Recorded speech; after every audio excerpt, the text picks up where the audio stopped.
Nice Sitting mug. here in the beautiful sunshine with our number 14 seed, Grigor Dimitrov. G, great to see you. Thank you. Congratulations, strong victory today. It seemed like a straightforward match, but conditions are a little tricky out there. Yeah, definitely. I mean, I'm very happy to go through that match in such a manner. To be honest, I mean, early on was actually very cold, so I was very not like Miami, So I just tried to use my experience as much as possible. I knew I had to play like fairly basic tennis. I mean, I've never seen. I'm double his age. Never thought I'd say that, but here am I. And no, it's been great. Honestly, just a good first round, and just a good match to get into the tournament. Well, it started off colder, but you brought the sunshine out. Sometimes it's not easy to gauge when you're playing someone who you don't know as well, but you do want to get out there, strike the ball cleanly, and execute all aspects of the game. Did you do all the things you wanted to do? Yeah, I think the majority of it for sure. I think, I mean, clearly from the baseline, I have the slice so I can maneuver a little bit easier and find my shots a little bit quicker. But then I know the other ones, serve, return, other important elements of the game.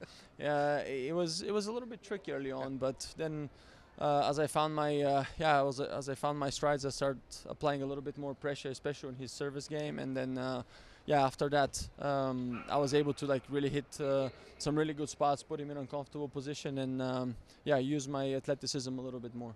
It was such a memorable run you had here last year. I mean, I'll never forget that Alcaraz match. I mean, that was some of the best tennis I've ever seen against Carlos in the quarters.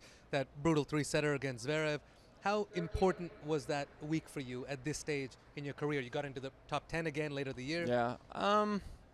I think it was important for very different reasons. I would say for me, it was just not so much about the ranking, but it was more about my game, and I wanted to also like prove it and show it to myself that I can kind of elevate even more, and it also shows me the things that I could have done better. And of course, it's never easy if you think about it. Our sport is difficult. Yeah. You have a lot of different players, different tournaments, different conditions, and you try to do the best that you can every single time. And I'm proud of the way things have been, of course, developing. Do I want more? Of course, but also at some point I need to also see how my body feels, how to pace myself, and the things that I really need to focus further on. And I feel like every year from now on I need to adjust, to readjust, to adjust again. So it's like I feel like I have I still have like little goals and targets, which I think that's probably one of the reasons why I want to keep on going. You have so much experience underneath you. Sometimes you joke about it here, saying, I'm double this guy's age, or I'm one of the elder statesmen on the tour. But there are so many things that you have. You have every shot in the book. You have all this experience you can pull from. Do you still believe very strongly that I should be competing for the absolute biggest titles in the world?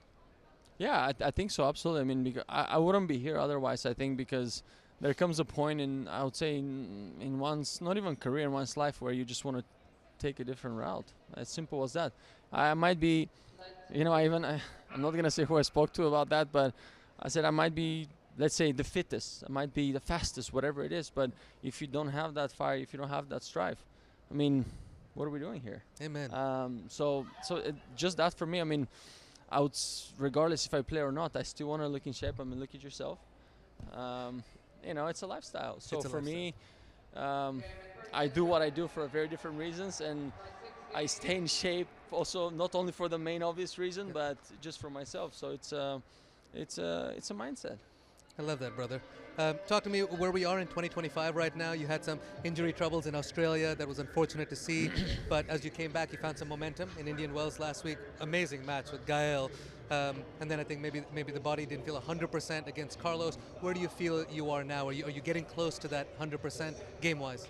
I think now the most important thing for me is my physicality, because I know once I can count on that, then I can build the rest. I always say brick by brick every single day, and I still think that there's quite a few things that I can improve. I think on the court, but first I need my body to be in the right place. I had a great match against Gael. We both played a tremendous tennis, I thought. I mean, clearly against Carlos, I didn't have enough behind me. That's just how it is. And with him, you need to have more than a little bit. Also, the conditions were definitely not suiting me out there. So there's a lot of things that were kind of going against it. But even though it was such a close score, I still felt like I was in a lot of the rallies. I had opportunities. So that itself gives me like that confidence. In our sport, we just need like a few points here and there that makes a huge difference. So for me, now where I'm at, I'm taking one day at a time really, and then progressively I can maybe get some extra matches, and then eventually start competing again for the big titles. G, you're a man of the world. Any city I go to, I can give you a call. You'll tell me where to go. You'll set me up. But we did see all of the players out earlier this week. It was beautiful. Everyone getting together before the event at Dave Grutman's party at Gecko. You were looking pretty snazzy in the all white Miami Vice. Yes, what does the Miami vibes do for Grigor off the court? Yeah, you said it, Miami Vice. You said it. You said it right. I don't know. I like I like the vibes in Miami. I also used to spend quite a bit of time when I was here as a junior. I like the good time. I'm not gonna shy away from that. But I think it was also good for all the players to kind of get together. I think that was. Someone said that was the Met Gala for tennis that same night. So I think it was a wonderful vibes. I think it was great. And you know what? You wear the clothes, man. The clothes don't wear you. That's my guy. No, so that's just how it is. That's just how it is. That's just how it is. I like it, and the rest I don't care. G, you're brilliant on the court. Thanks always for spending you. time with us. Best of luck. Thanks for having me. Thanks for the mug. Appreciate it, man. Thank you. Pulling a Wawrinka.